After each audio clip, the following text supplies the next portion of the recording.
लो जी, PSL 2025 भाई साहब, इससे अच्छा फाइनल मैंने आज तक नहीं देखा।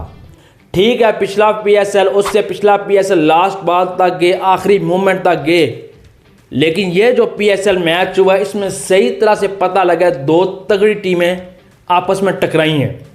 ठीक है, लाहौर कलंदर चैंपियंस तो बन गया, लेकिन आप ये नहीं कह सकते वन साइडेड मैच हुआ या लाहौर कलंदर की टीम डाउन थी या कोयटा ग्लैडिएटर्स की टीम अप थी। भाई साहब, दोनों बैलेंस टीमें, अच्छा बॉलिंग अटैक, अच्छी batting lineup, middle order, top order, किसी चीज़ में भी आप ये नहीं कह सकते दोनों टीमों में कोई अनबैलेंस चीज़ है। लेकिन जीता हमेशा वही है भाई साहब जो तीनों शोबों में अच्छा परफॉर्म करता है, बैटिंग में, फील्डिंग में एंड बॉलिंग में। तो भाई साहब, यहाँ पे लाहौर कलंदर तीसरी दफ़ा चैंपियंस बन गया है, तीसरी दफ़ा। इस्लामाबाद यूनाइटेड के फिर बराबर आ गया। पिछले सीज़न में इस्लामाबाद यूनाइटेड अप हो गया भाई साहब 3 सीज़न जीत के, जबकि लाहौर कलंदर 2 सीज़न जीता था। लेकिन लाहौर कलंदर ने कहा क्यों हम पीछे हटे, हम दोबारा आपकी बराबरी में आएंगे भाई साहब। 2025 का मेला हम लूटेंगे और लेवल बराबर कर देंगे भाई साहब। क्या मज़े का फाइनल हुआ है भाई साहब। सबसे बड़ा क्राउड पाकिस्तान सुपर लीग की हिस्ट्री में, पाकिस्तान क्रिकेट की हिस्ट्री में भाई साहब, गद्दाफी स्टेडियम में 34 से 35 हज़ार का क्राउड। इससे पहले पाकिस्तान के किसी क्रिकेट स्टेडियम, इवन के गद्दाफी स्टेडियम में भी इतना क्राउड नहीं था, क्योंकि अपग्रेडेशन हुई, दोबारा बिल्ड हुआ ये स्टेडियम, तो इसके बाद इसकी कैपेसिटी 10 से 15 हज़ार बढ़ गई भाई साहब।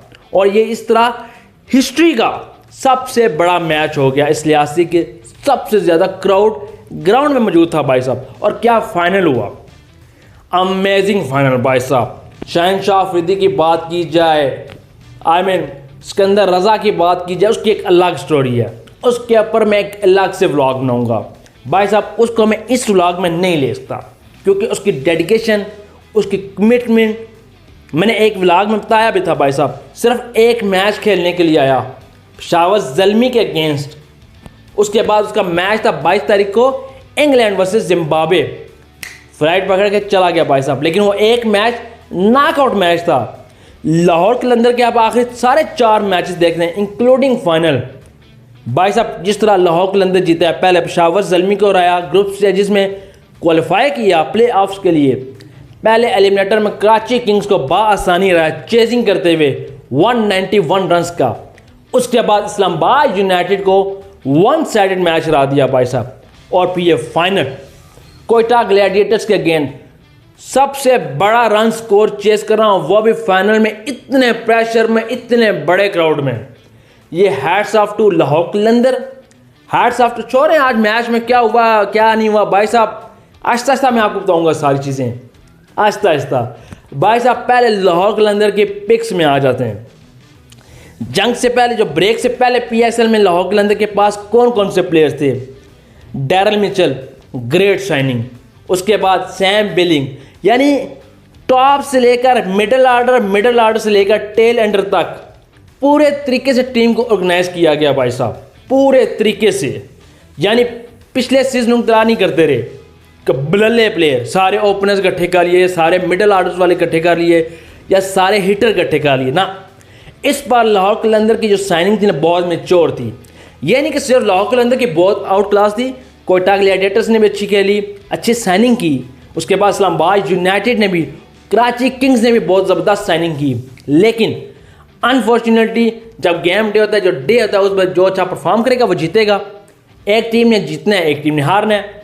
तो भाई साहब, लाहौर कलंदर की साइनिंग के बारे में बात कर था मैं, तो ये डैरल मिचेल को लेके आना, फिर उसके बाद सैम बिलिंग पहले से खेलता आ रहा है लाहौर कलंदर की तरफ से, फिर उसके बाद रिशाद हुसैन, राशिद खान की जगह वो आया।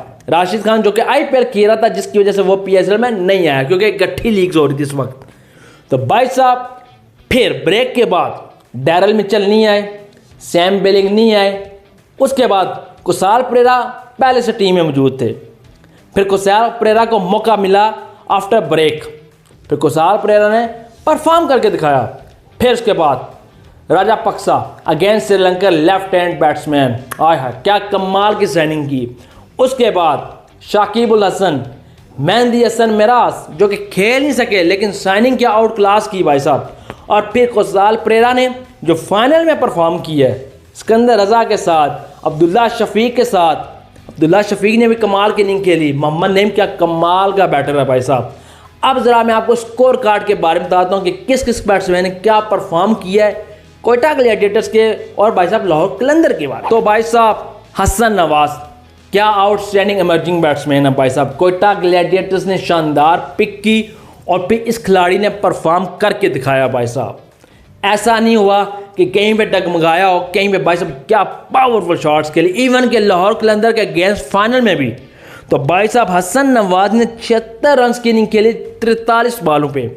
गो के एक कैच ड्रॉप हुआ उसका, लेकिन वो आसान कैच था, फ़खर जमान ने पता नहीं क्यों ड्रॉप किया, खैर ड्रॉप हो गया। लेकिन हसन नवाज ने भाई साहब 8 चौके 4 छक्के 176 के स्ट्राइक रेट से अन्नी मचाई भाई साहब। एक मौके पे लग रहा था भाई साहब के कोयटा ग्लैडिएटर्स 200 रन नहीं बना पाएगी, क्योंकि शहनशाह अफरीदी और हारिस रऊफ ने फंसा लिया था 174 रन पे।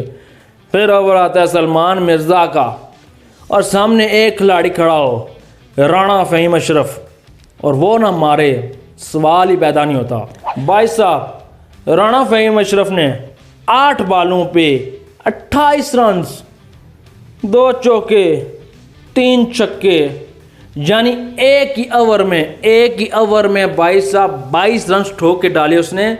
सलमान मिर्ज़ा को क्या कमाल के छक्के मारे उसने यार, क्या कमाल की बाउंड्रीज गई हैं, चौके मारे यार, कमाल की। एक ही ओवर में 22 रन, यानी कोयटा ग्लैडिएटर्स जहां पे 200 रन करना उसका मुश्किल हो गया था, वहां पे एक ही ओवर में 23 रन पड़ता है सलमान मिर्ज़ा को और कोयटा सीधा 202 रन पे पहुंच जाता है भाई साहब। 350 का स्ट्राइक रेट, इससे अच्छी बैटिंग क्या होती है भाई साहब। अब ज़रा बॉलिंग स्टैट पे आते हैं भाई साहब के। लाहौर कलंदर के बॉलर ने बॉलिंग क्या कराई है। शहनशाह अफरीदी अगेन छा गया, 4 ओवर्स कराए 24 रन देकर 3 खिलाड़ी आउट भाई साहब 6 की इकानवी से। उसके बाद सलमान मिर्ज़ा एक्सपेंसिव रहा, विकेट्स तो लिए उसने 2, लेकिन 51 रन 4 ओवर्स में, आखिरी ओवर में सिर्फ 23 रन खा गया भाई साहब और 12.75 की इकानवी। उसके बाद हारिस रऊफ ठीक है, उसने आखिरी ओवर अच्छा फेंका, लेकिन 10 की इकानवी वो भी खा गया भाई साहब, 41 रन 2 खिलाड़ी आउट। सिकंदर रजा इस पर 43 रन खैर है, वार दिए जाते हैं, कोई मसला नहीं, लेकिन इसने जो विकेट ली भाई रेली रोसो की, शहनशाह अफरीदी ने आउटस्टैंडिंग कैच किया ना, वो जो इंपॉर्टेंट विकेट थी ना भाई साहब। हर सिकंदर रजा 4 ओवर 43 रन 10 की इकानवी और 1 विकेट। रिशाद हुसैन भाई साहब 42 रन, इसने शुरू में बहुत स्कोर खाया, लेकिन आखिरी 2 ओवरों में कंट्रोल पा गया, जिसकी वजह से स्कोर कम पड़ा भाई साहब। 1 खिलाड़ी और 42 रन 10 की इकानवी अगेन। तो भाई साहब इस तरह अब लाहौर ने जो बैटिंग की ना, हाय फ़खर जमान जो कि कह रहे थे कि टॉप स्कोरर रहेंगे, लेकिन अनफॉर्चुनेटली 11 रन बनाकर आउट हो गए, वो भी इब्रार अहमद की बॉल पे। तो भाई साहब एक तो नो DRS, ये आपको पहले पता था, एलिमिनेटर में नहीं था, ग्रुप स्टेजेस में नहीं था, जो आखिरी मैच थे, उसके बाद फाइनल में भी DRS की सहूलत मौजूद नहीं थी। उसके बाद मोहम्मद नईम क्या इमर्जिंग टैलेंट है भाई साहब, PDP का प्लेयर, 46 रन 27 बॉलों पे 1 चौका 6 छक्के भाई साहब, 6 छक्के 170 के स्ट्राइक रेट से। और आपको कौन से बैट्समैन चाहिए इतना आउटस्टैंडिंग बैट्समैन। उसके बाद अब्दुल्ला शफीक, बाबर के बाद इसको क्लासिक प्लेयर समझा जाता है, और क्यों ना समझा जाए भाई साहब। 41 रन 28 बॉलों पे 4 चौके 1 छक्का 146 के स्ट्राइक रेट से। फिर लाहौर बीच में फंस जाता है भाई साहब, लाहौर स्ट्रगल करना शुरू हो जाता है जब कुसाल परेरा और रजापक्सा बैटिंग कर रहे होते हैं, फिर काफ़ी ज़्यादा बॉलों का डिफरेंस हो जाता है, लेकिन कुसाल परेरा को क्रेडिट जाता है, फुल क्रेडिट भाई साहब, जिस तरह उसने इनिंग को बिल्ड किया, जिस तरह उसने पार्टनरशिप लगाई भाई साहब। 62 रन जस्ट 31 बॉल्स पे 5 चौके 4 छक्के 200 के स्ट्राइक रेट से, match winning situation, match winning inning कमाल की। उसके बाद भाई साहब सिकंदर रजा की बात ना ही की जाए तो अच्छा है भाई साहब। 22 रन 7 बॉलों पे 2 चौके 2 छक्के, उफ उफ उफ कमाल के भाई साहब, स्ट्राइक रेट 314 का। और सर लाहौर कलंदर मैच ले गया भाई साहब। मोहम्मद आमर को आखिर में शॉट्स पड़ गए। उसके बाद भाई साहब फ़हीम अशरफ के आखिरी ओवर में 13 रन चाहिए थे, 3 बालें तो इसी तरह गई सिंगल करते करते, लेकिन सिकंदर रजा ने फिर एक बाल पे छक्का ठोका और एक बाल पे चौका रखा। इस एक बाल पहले लाहौर कलंदर ने ये अजीम टारगेट चेस करके लाहौर कलंदर को तीसरी बार चैंपियंस बना दिया। इस तरह लाहौर कलंदर शहंशाह अफरीदी PSL की हिस्ट्री का कामयाब तरीन कैप्टन बन गया भाई साहब। 3 ट्रॉफियाँ जीतने वाला इस्लामाबाद यूनाइटेड के बराबर।